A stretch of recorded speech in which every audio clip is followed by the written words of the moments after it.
Hello guys, welcome back to another tutorial. Today we are looking at Google Forms and how to link your form to Google Sheets. So first of all, let's head on to Google Forms if you haven't already.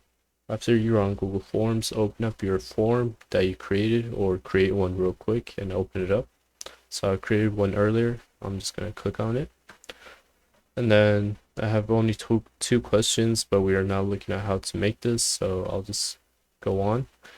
So to link your form to Google Sheets, just go up here to responses where it says questions, responses, settings, and then click on view in Sheets. So that'll just link it automatically to Google Sheets, and then it will pop up. But when you first do it, it will ask you if you already have a Google Sheet that you made for this, if you like to link it to that, or if you want to create a new sheet which has a title of your form and it says responses in parentheses, so it can create a form automatically.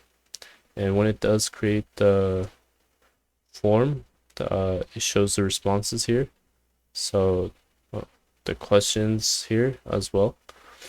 So mine only had two questions, so it's this one and this one. So it says, do you know how to link, and then how are you doing today? So I've sent this Google form to my other email to show you guys how it looks like, and this updates real time. So when someone finishes and submits a Google form, this will fill out automatically, and I'll show you guys how it looks like. So I sent it to myself. I'll quickly yes, and then good, submit it.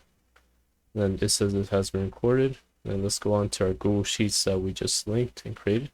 And here we go. It even shows the time and date when they completed it or submitted the form.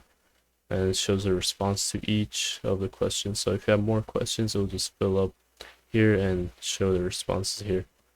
And yeah, that is how you can link your Google Forms to Google Sheets. I hope you guys learned, and I hope it was easy. It was an easy guide for you guys to follow. Thank you for watching, and bye.